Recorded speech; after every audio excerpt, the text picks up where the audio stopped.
Narayanam namaskritam naram chaiva narottamam devim sarasatim vyasam tato jayodire. Nishta prayeshu bhadreshu nityam bhagavata sevaya bhagavati utamashuki bhaktir bhavati naishtaki. Nigamal kapaluragaritam taram shukam akaramrita samitam pibata bhagatam rashamarayam mohora hora siku vivagaham. Krishna swadam bhagate damikana karo nashtadi shamasha paranako dunoditaham. Kamapiyada vishuddha vishuddham vibhu samapyanena vidambrikasan prokyahitam haram sankleshanavaram usanti nanyataham atmaramastimoniya negranti korbanti utapitam bhuta ganahari anaita vishamam shakshad bhakti yogam lokasiddhano chakra chatpatishamidam. Hey Krishna Karuna Sindhu Dinabandhu Jagatpate Gopesha Gopika Kantara Kantanamostate Jayatam Sharito Pango Mama Mandir Matergati Matsavasha Padambo Jaradanamadam Mohanam Seeman Rasa Rasadam Vibamsi Vana Karsan Pinoshan Upiga Gopanatas Divyad Vrindaranya Kopadrumada Srimad Radnagara Shima Shanashto Shri Shirada Shida Govindada Prestatavi Sarvamano Shamanami Namo Brahmanya Devaya Go Brahmani Taya Cha Jagaditaya Krishnaya Govinaya Namo Namah Mangalam Bhagavan Vishnu Mangalam Guru Daudaja Mangalam Panadi Kaksho Mangalaya Tanuvani Om Narayanaya Vidmahi Vasudevaya Dhimahi Tano Vishnu Prachodhyate Om Mahadevi Chavidmahi Vishnu Panicha Dhimahi Tano Lakshmi Prachodhyate Mahalakshmi Namastubhyam Namastubhyam Sare Sari Hare Pare Namastubhyam Namastyam Yadare Tapta Kanjana Gorangi Radha Vrindavaneshwari Vishavana Sute Devi Pranamani Hari Pare Nama Om Vishnu Padaya Krishna Pastaya Bhutale Srimati Bhakti Padanta Shami Tanamanimaste Sarasati Devi Guruvani Pachari Nivishesa Sunivadi Praskata Desar Sri Krishna Chaitanya Prabhu Nityananda Shri Advaita Gadadhar Shiva Sari Gaur Bhakta Vindam Hare Krishna Krishna Krishna Hare Hare Hare Rama Rama Hare Hare. Welcome. Motivational Monday. We had a gap last week. My Bobby and I, as you know, went to the Houston Leadership Conference. And usually after a weekend away, I skip the next 3 classes only to resume the following week, which we are doing right now on Motivational Monday. Thanks for joining us on Zoom. Rob on Facebook Live, John Malik, Brent, and Govinda Dev. I'd like to share with you something that happened in Houston. It has to do with our teaching this morning about attachment. I was part of a hospitality. Well, it wasn't called hospitality. It was entitled. It was a panel entitled "How to Make Our Temples More Welcoming." It was myself, Kalakanta from the Kṛṣṇa House, Shruti Sagar, also from the Kṛṣṇa House in Florida, Ananta Rupa, the founder of the Boise Temple, the current president of the Boise Temple, a young lady, Western young lady, I forget her name, very nice, met her and her husband, and myself. So the theme was how to make our temples welcome. I think I was the only one that used the word hospitality. Hospitality comes from hospital. Hospital is a place where you can go and get shelter, get peace, get relief from miseries, from suffering. It's a place where you can go as a resort. You know, we use the term resort as a vacation spot, but the strict meaning of it is some place where you can get away from harassment, get away from troubles, get away from pain, get away from relational difficulties, an oasis, an island, a place of calm when all about you is in an uproar. Similarly, the home should be a place of refuge, not only for the people who live there, but for any guests who happen to arrive. The Vedic ethic is that even if an enemy should come to your door, you receive him, you invite him in, you welcome him, you give appropriate words to his accomplishments, his standing in society, you offer him some refreshment, something to eat, and even your worst, most bitter enemy should not perceive any danger, any threat when he's accepting your hospitality in your domicile. When I travel around to different color festivals in Michigan, Ohio, when we went to the Houston meeting, the devotees put me with members in their homes rather than get an impersonal motel or a B&B. They put me generally with members in their homes, and there's nothing comparable to that. The hospitality, the kindness, the care and concern is unmatched. I remember when I first became a devotee in 1970, and within a short time, by 73, I was going to India. And sometimes on the way to India, you would stop for transferring your airline. There'd be a 24-hour layover in Paris or in London. One time we were laid over in Italy. We had a day stop in New York one time. The thing that struck me as a new devotee was that just by being part of this International Society for Krishna Consciousness, being among the disciples, the followers of Śrīla Prabhupada, we became immediately, almost overnight, more than the wealthiest men, more than the wealthiest billionaires. A billionaire can also go anywhere in the world. He'll have accommodation, he'll have people serving him hand and foot. He'll have the best meals and the most beautiful surroundings, but he has to pay up the nose for all of that. None of that is available out of love, out of spontaneity. And yet, even as a neophyte devotee back in the 70s, when I would visit other temples, the reception would be heartfelt, it would be enthusiastic, there'd be wonderful food, there'd be wonderful accommodation, and perhaps most importantly, words of appreciation, support, affirmation. Now, all that was achieved just by joining Prabhupada's movement. Prabhupada himself was such a great personality that anyone who had come under the umbrella of his protection would automatically share in the privileges, the influential position that he shared in. I'm on this panel. I'm the only person using the word hospitality. And my point was that I made several points. One point is that we need temples. We need to build magnificent temples from the ground up. And it's not so that we can be comfortable or so that we can live in opulent circumstances, enjoy the perks of wealthy, well-to-do people. We as devotees don't need big temples. We can sit anywhere. We can follow the example of the 6 Goswamis of Vrindavan who lived 500 years ago and who would sit under a tree anywhere. Didn't matter as long as the kata was there. Makchita magata bodhyantas katayantas chamam nityam tasanti charamatya. There are 2 effects of discussing the pastimes, name, form, and paraphernalia of Lord Krishna. Tusanti charamanti.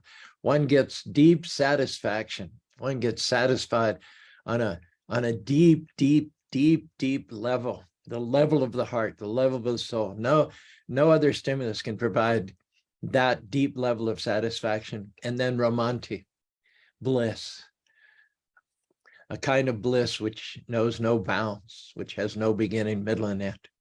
What passes as happiness in this material world has a beginning, it has a middle, it has an end. Bliss, romanti-cha, the bliss which is experienced by the yogis and the devotees, is unlimited. Anandam buddhi vardhanam. It's like a tidal wave that just gets bigger and bigger and bigger and bigger and bigger. And considering all these things, our needs are nil. Maya sukaya param vimudha. When Prahlad Maharaj was asked for any benediction by Lord Nrsingadev, Lord Nrsingadev is God. He could have given Prahlad anything that he wanted and in any quantity. Prahlad said, what do I need? I chant your holy names and I merge in an ocean of ecstasy. I don't need anything except the ability to think about you, the ability to hear your glories, and the ability to share those glories with others. This is the characteristic. Krishna Bhakti Nishkama Daivashanke Bhukti Mukti Siddhikamri Shakara Shanta. Other categories of men who broadly fall into the bhuktis and the muktis. There are those who want to enjoy the material world, who want to illicitly enjoy and take possession of the property of God. And then having been frustrated in that effort, then they exhibit the sour grape syndrome. And they say, oh, those grapes are probably sour anyway. And then they go to the other extreme of renouncing the world. So the one is called the bhukti and the other is called the mukti. The sense enjoyer is called the bhukti and the renunciate is called the mukti. But neither one of them is peaceful and they all have desires. The bhukti wants to enjoy God's property and the mukti, the one who aspires after merging or liberation, wants to become basically God. And both of them are riddled with material desires. And yet the third category of transcendentalists, which is the devotee, the bhakti, the bhukti, the mukti, then the third alternative is the bhakti, Kṛṣṇa bhakti nishkama. Alone amongst all these three classes of transcendentalists, only the bhakti has no material desires. Then why did Caru, as part of this panel on last Sunday a week ago, tell the whole assembly of leadership from North America and Canada, about 80 leaders, and whatever you do, even if you don't have any money in the bank, plan to build a temple. Make it as opulent as you can. Even if you don't have any money in the bank, you don't think you can do it, make a drawing, talk it up, share the vision, see if you can infect and excite. You never know. You may object, well, we just have this little rented temple from the 70s. How could we ever build a big temple? Well, you couldn't ever build a big temple. That's true.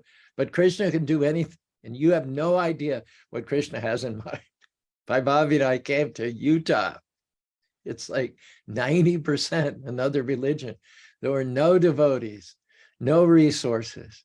There was no shred of Krishna consciousness, not even very many Indians in 1980. Just a few owned gas stations and a few engineers. And yet, you know, you never know what Kṛṣṇa has up his sleeve. You never know what Kṛṣṇa wants. I told the story some time ago about this Mormon visionary named Bishop Coyle. He was known for seeing things supernaturally. He'd envisioned a couple of silver mines down near Eureka, and it turned out to be true. People made fabulous wealth by following up on his visions. So he sat on his porch right over here on the hills west of where our temple is one day, and he looked over at this hill, and he was reported as having said that there will be a great temple on this hill. He didn't specify an LDS temple. He just said there'll be a great temple. That means that this temple was arranged, conceived of, and even built by the Lord since time immemorial. This temple was always here, but only Bishop Coyle apparently could see it. But it was here. The fact that he could see it, and he's not a Kṛṣṇa. He's not like someone who's in the rapture, who's caught up in the prophesying, the flow of Lord Chaitanya's movement. He's of a different religion. He's a third party. He has nothing invested in a Kṛṣṇa temple. And yet, if the Mormon bishop could see the Kṛṣṇa temple on the top of the hill, then I think that's a pretty good authentication of the fact that Kṛṣṇa had this temple, at least in the subtle form, since time immemorial. So we just happened along at the right time, the right place. We stepped unknowingly, unconsciously, right into the middle of something that Kṛṣṇa wanted. Kṛṣṇa wanted a world-class Hare Krishna in Mormon Utah. We didn't even come here to build a temple. We came here because we had a chance to buy an AM radio station for a good price. We had no inkling, we had no idea that we'd be able to build not one, but two temples in Utah. So if your objection is that you don't have any money in the bank, you don't have a constituency, you don't have the resources, you don't have an engineer, you don't have an architect, you don't have land, that shouldn't stop you from striking out, stretching your faith. We say sometimes that if your dreams are such that you can accomplish them on your own power, you need to get some bigger dreams. Because if you're always going by what you can do with your limited power or what you think you can do, you're never going to experience God showing up and showing out in your life. You have to reach for those things which you cannot achieve on your own. Let them be so big, so impossible. Let the odds be so much against you that when you accomplish it, it could have only been by the grace of God. Bhai Bobby and I could have never gone to an area that's 90% another religion with no resources, no money, no devotees, and built not one but two world-class temples on our own. We could have never done that on our own. I'm telling you, in all truthfulness, I'm not that talented, I'm not that great, I'm not that special. But we stretched our faith, and it coincided with an age-old desire of Lord Krishna's to erect and to manifest a temple in this area, and it worked out. So I told the devotees, and indeed, there are temples under construction. This is happening.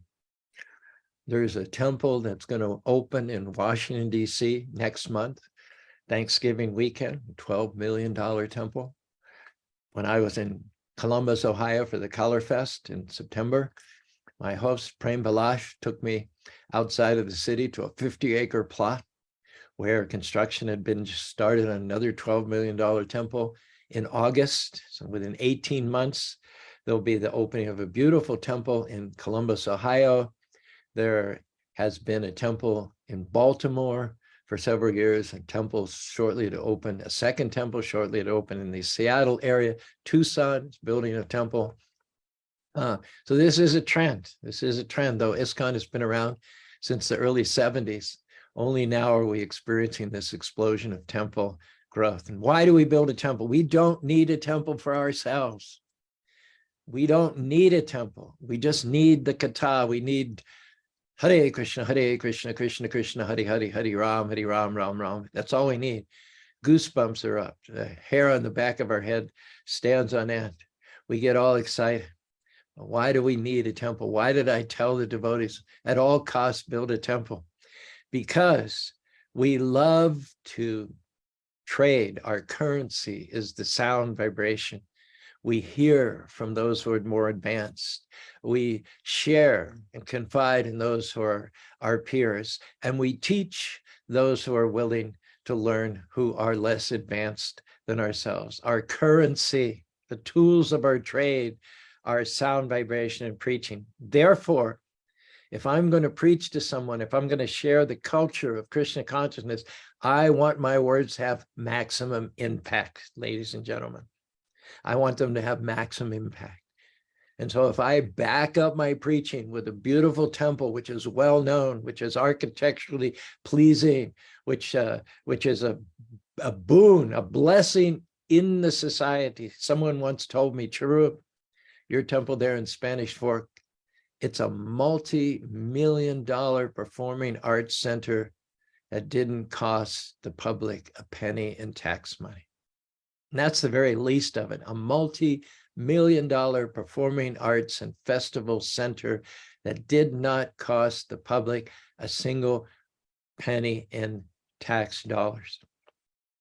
City of Spanish Fork is always putting on festivals.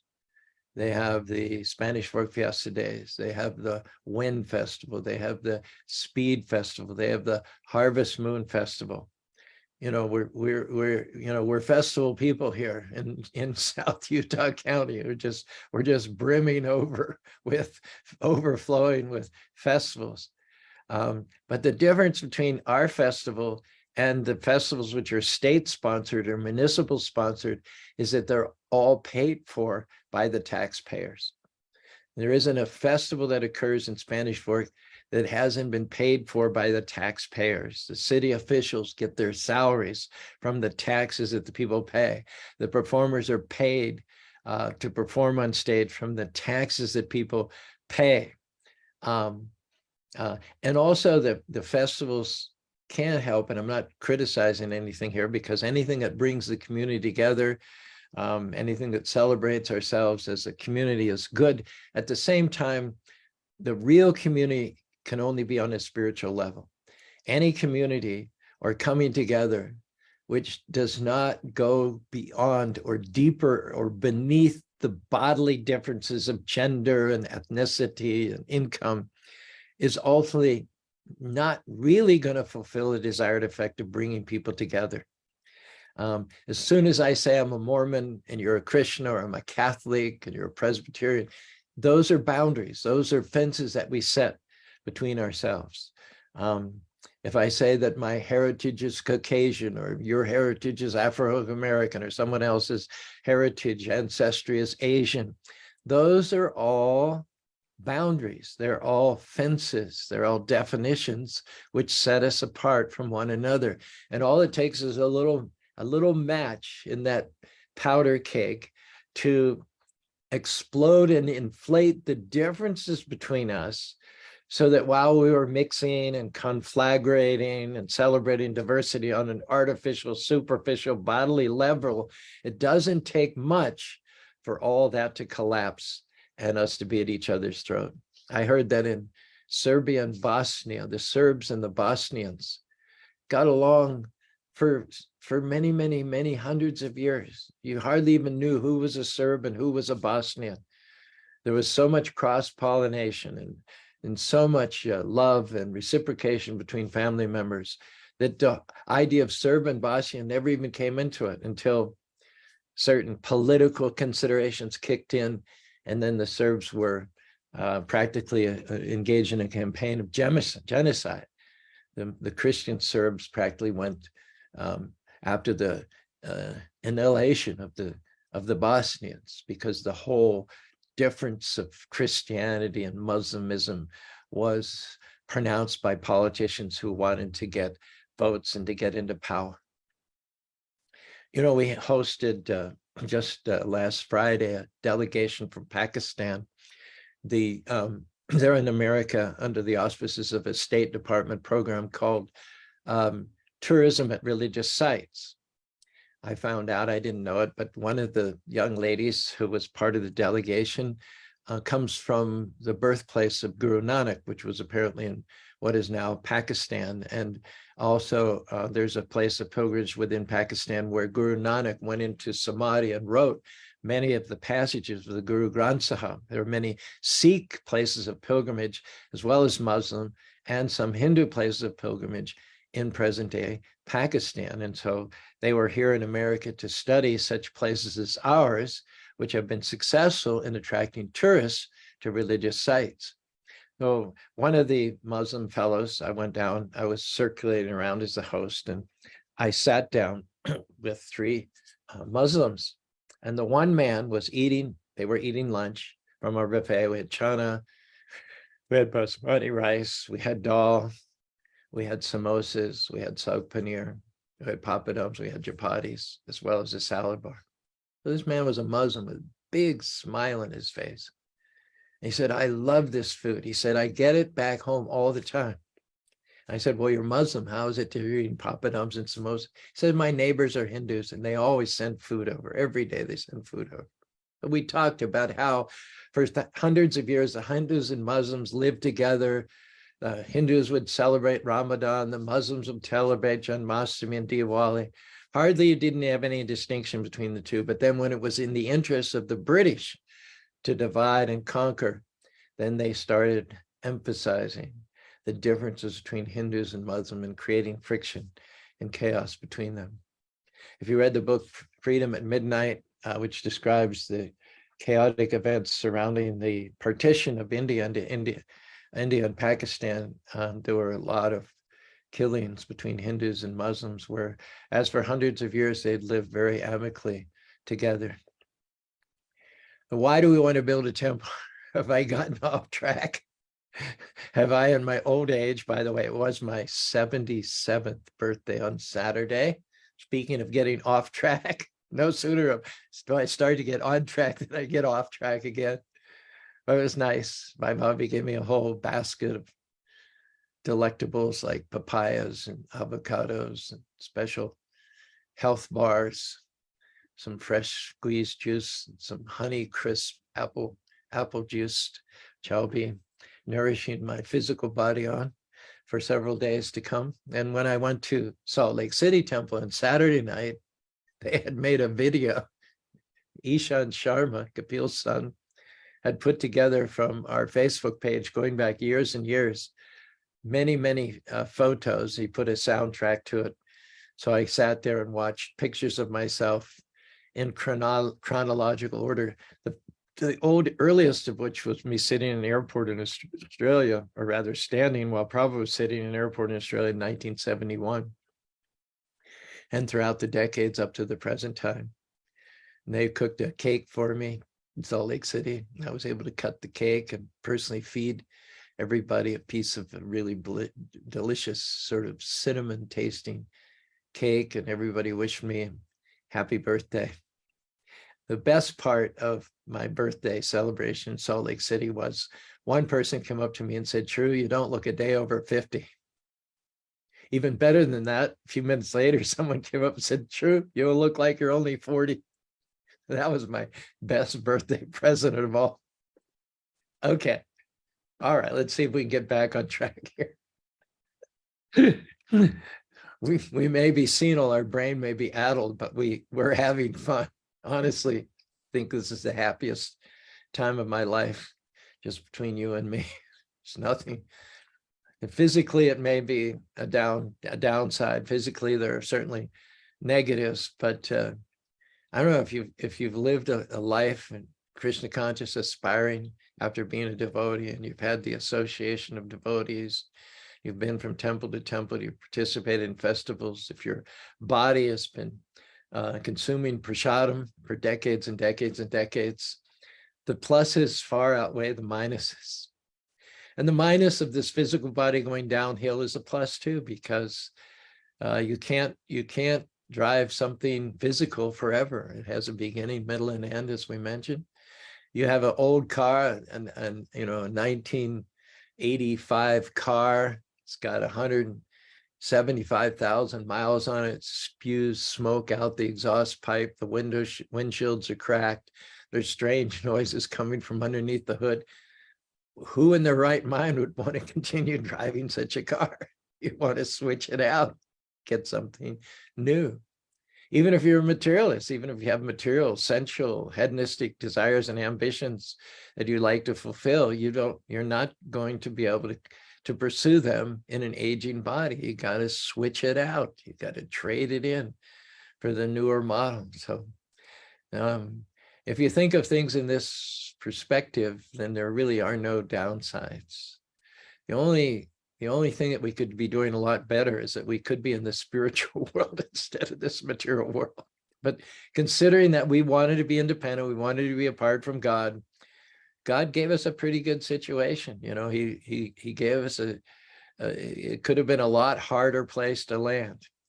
We don't make things any better with our greed and our lust and our anger and our politics and our thieving mentality, whatever hellish situations, and there are truly hellish situations unfolding even as we speak. Those are man-created. There's nothing to do with God. Even this material world, which is less than ideal, even this material world, which is an alternative world, which God created to correspond with our illicit, independent, envious desires, it's still pretty darn good. It's a lot better than what we deserve.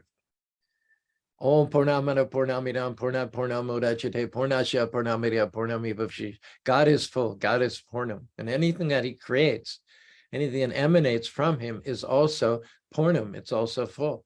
So this earth globe is not only full enough, replete enough to provide all the basic necessities of life to the current population. We talk about overpopulation. It's only overpopulation because the greedy segment has taken more than their share and left the majority of people with less than what is their fair share. Otherwise, what God has provided is more than enough to provide for 10 times the population. Gandhi said it very well. He said, God has provided enough for everyone's need, but not enough for their greed. So we have to get this message out. We have to share it. And a temple is a great forum to share it. We don't need a temple ourselves. But in order to reach the public and to impress them, you need some material razzle dazzle. You need some material show. It's like in the Bhagavad Gita, a whole chapter is dedicated, in fact, 2 chapters, 10th and the 11th chapter. 10th chapter is called The Opulence of the Absolute, and the 11th chapter is called The Universal Form. So these chapters describe the Lord as he manifests himself through mountains and oceans and sunsets and sharks and lions, and all these amazing mouth-dropping aspects, phenomenal aspects of this material world.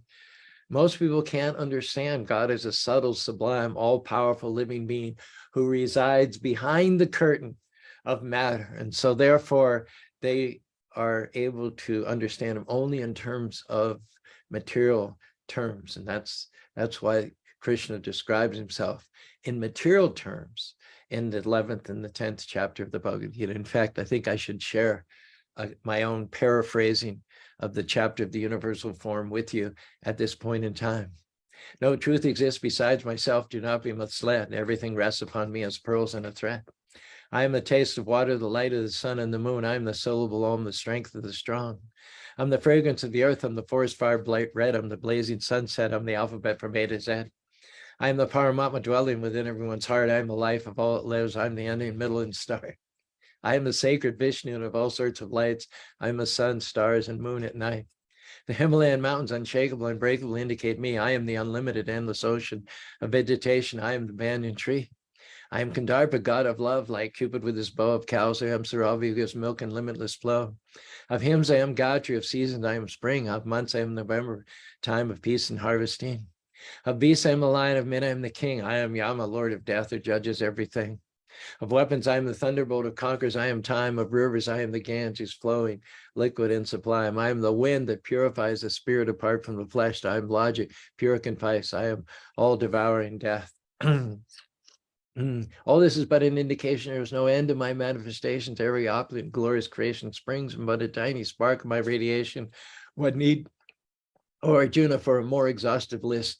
Tiny spark of me pervades and supports all that exists. Because I create the dual worlds of spirit and flesh, the wise prioritize my service, keeping their hearts forever fresh. My pure devotees think of me and follow me all the time, discussing me incessantly. I am theirs and they are mine. Because they serve with love and never swerve aside from within their hearts, I cause ignorance to subside. The wattage of transcendental knowledge, I shine from within so bright, and in deep parental affection, I guide them to the light. Hare Krishna, Krishna Krishna, Hare Hare, Hare Rama, Rama Rama, Hare Hare. Nirbandha Krishna Sambhade Yukta Vairagya Yujate. Our process is not to reject the things of this material world. Rather, as devotees, we see everything as belonging to Krishna, and we want to use them in his service. So people, materialistic people, can only relate to God through the grand manifestations of this material world. Then it is our duty as missionaries to build beautiful, gorgeous temples to which people will come. And when they come to the temple, they will be in awe. They will be respectful of our movement. And most important, they will be receptive to what we have to tell them. My shtick is communicating. My shtick is preaching. So I don't want to preach to someone who's only listening with a half an ear.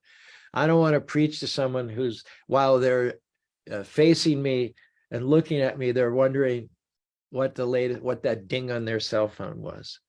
You know, I don't want to preach to someone who's got the 1,000-yard stare. I want their attention. And in order to get their attention, you have to have their respect. You know, there was a man who sold a donkey to another man. And the man who sold the donkey told the buyer, "This is a great donkey. He'll do whatever you want him to do." So the buyer paid the money, took the donkey home, and he started giving orders to the donkey, to which the donkey responded not at all. The donkey proved himself to be completely stubborn, completely non-responsive, completely rebellious to anything his new owner told him to do. So the new owner took the donkey back to the seller, complained about the donkey's recausticity, and asked for a refund. And he said, "You told me that this donkey would do whatever you wanted to do. And I tell him to come to follow me, to carry this load. And he just looks at me with this rebellious look in his eyes." So the seller took a 2x4 that was nearby, and he hit the donkey right between the eyes, after which he told the donkey, take this load and follow me, and the donkey complied completely submissively. So the seller told the owner, yes, he'll do whatever you want him to do, but first you got to get his attention. So we have to get the attention. This is Prayo Payoshabja Kaloashmin Manda Samandatya Mandiyo Padritaha. The people of this Kali Yuga age are short-lived, lazy, unintelligent, they're irregular, they have no qualifications, and I have to include myself in those categories, at least as of the time I contacted devotional service and devotees. So we have to get their attention by hitting them between the eyes with a 2x4. Sometimes devotees criticize us for having the festive colors, and having loud music, and there'll be girls in the audience with their midriff showing. And sometimes, although we prohibit smoking, sometimes the kids will sneak out the back and have a cigarette or even a joint. And so for all these little shortcomings, we get scathingly, blisteringly criticized by the conservative segment of the devotees. But the point is, in order to get people to come to a Kṛṣṇa temple, how could you get 20,000 people to come to a Kṛṣṇa temple if you have a little sit-down, mellow, Narottam Das Thakur bhajan? 20,000, you'd be lucky to get 20. It's just the way it is. I'm not saying it's right or wrong, but that's the nature of the beast. That's the era we're living in. People are dull, they're crude, they're lazy, they're irregular. And if you're going to get them to come to the temple, you got to hit them between the eyes with a 2x4. And that's why our festival colors, which are really kirtan festivals, it's not about the colors. It's not about observing some secular, ethnic, seasonal festival. It's about getting people to chant Hare Krishna, and we're successful. They come, people that would never otherwise even visit a temple, or if they hypothetically visit a temple, a lot of things might be very strange for them to compute. Even visiting the temple might not have as positive effect as attending a color festival on the temple grounds. Why? Because we get their attention. We use the music that they're used to, the music that they're last. We use EDM, we use hip hop, we use reggae, we use ska, we use rock and roll. These are environments, these are mediums in which people resonate, in which they feel comfortable. The lyrics are all Sitaram, Jayaram, Om Namo Bhagavate Vasudeva, Hare Krishna, Krishna Krishna, Hare Hare, Hare Ram, Ram Rama, Hare Hare. This is the way that we reach out to people where they're at and get them to take that all important first step in Krishna consciousness. Prapya punyo kritam loko mushitva suchinam srimatam gehe yoga brashta vijayate. Even the smallest advancement in Krishna consciousness in one lifetime is a permanent asset in one's bank account. Even if one just goes to one festival of colors and chants for 1 4-hour period and eats vegetarian food and hears something from Caru on the main stage about the philosophy of the Bhagavad Gita, that will be to one's permanent benefit. And at such time as one intersects with devotees and devotional service in the future, one will begin from where one left off. So we're tacticians, and we're fabricating our own version of the festive colors in order to get people started on the path back home, back to Godhead. And as part of that missionary effort, we have a car salesman in Utah. Ever since I've been here, back in the 80s, you couldn't help but notice his pitch. His marketing campaign hasn't changed in 40 years because it's so unique and it sticks in your mind. It's a picture. His name is Brent. I think his name is Brent Ford or Brent Brown. Brent Brown, I think. He started out just with a little used car business in University of Provo, and he's expanded ever since then in the last 40 years. And now you see even on I-15, a big billboard near University Park. And it's him Brent Brown, leaning backwards, almost at an impossible angle. I think probably they photoshopped it, unless you were a yogi, you really couldn't arch your backbone to that degree. And of course, it catches your eye when you see the billboard of the freeway, like that's odd. So his marketing campaign is, Brent Brown will bend backwards to sell you a car. So the Hare Krishnas will bend backwards to get you on your journey, on the path back to home, back to Godhead. And part of that has to be building temples, because we don't want to preach to people who don't respect us. The more they respect us for our buildings, for our accomplishments, for our festivals, for our character, the more attentively they will listen. And the more their sojourn in this material world will be cut short, and their journey back to home, back to Godhead, will be facilitated and catalyzed. Om Tat Sat. So yes, we do want festivals. Yes, we do use vehicles. Yes, we do build buildings, but without attachment. Our attachment is not to the temporary changing stuff of this material world, but our attachment is to Prabhupada and Kṛṣṇa. And we want to serve them to the best of our ability and get their smiling glance upon us. And to that end, we tax our brains about the ways and means to spread Kṛṣṇa consciousness. If you knew the cure to cancer, if you knew the cure to AIDS, you would leave no stone unturned in order to make that cure available as widely as possible. And that's the essence of the Kṛṣṇa conscious movement. We don't give up our attachment to we don't necessarily give up things, but we give up our selfish attachment to those things.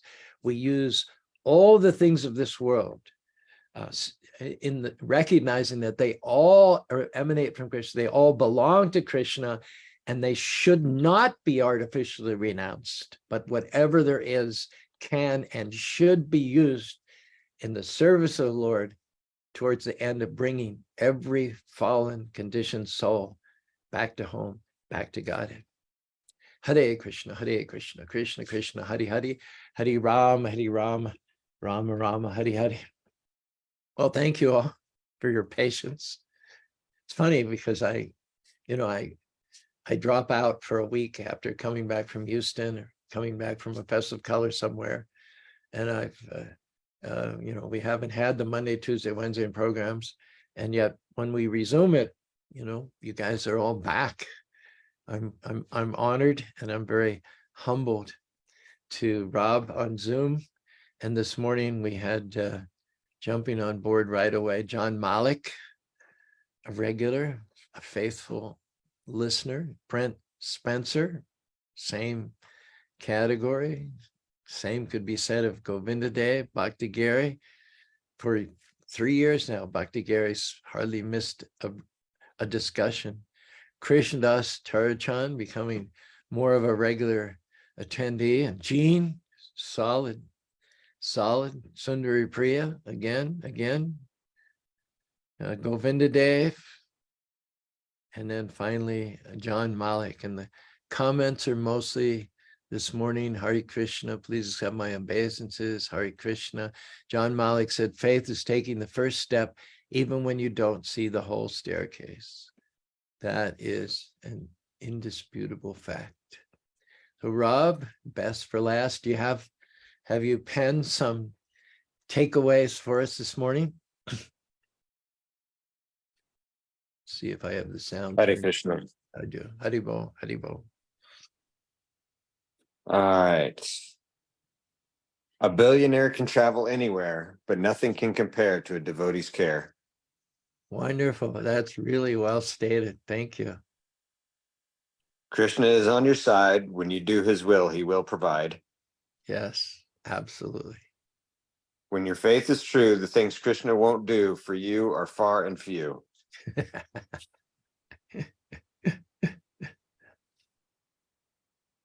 Don't look how we differ, see how we're similar. Mm-hmm. Yeah, it's the manipulators, the exploiters, who emphasize the differences. And if you allow those differences to simmer, to percolate between you by your terminology and by the way you define and look at each other's, you can talk about diversity and getting along one another, but really the politicians and manipulators, they know how to take those differences, throw the match into the mix, and pit people against each other. Only if you realize that we're only truly bound by the fact that we're conscious, by that we're living beings, that we're sons and daughters, we're brothers and sisters, only on the spiritual level, and we have our common Father, Sri Krishna, Supreme Personality of God. Can there really be unshakable, unbreakable peace on earth, goodwill to men? That's my 2 cents. Any more, Rob? No, Prabhuji, that was all for today. Very good. You hit it out of the park. Everyone, an ace. Thanks very much. We're back. We are back. Thanks for being back with us. We'll see you tomorrow, Transcendental Tuesday, to talk more about attachment and detachment. Hare Krishna, Krishna Krishna, Hare Hare. Hare Rama, Rama Rama, Hare Hare.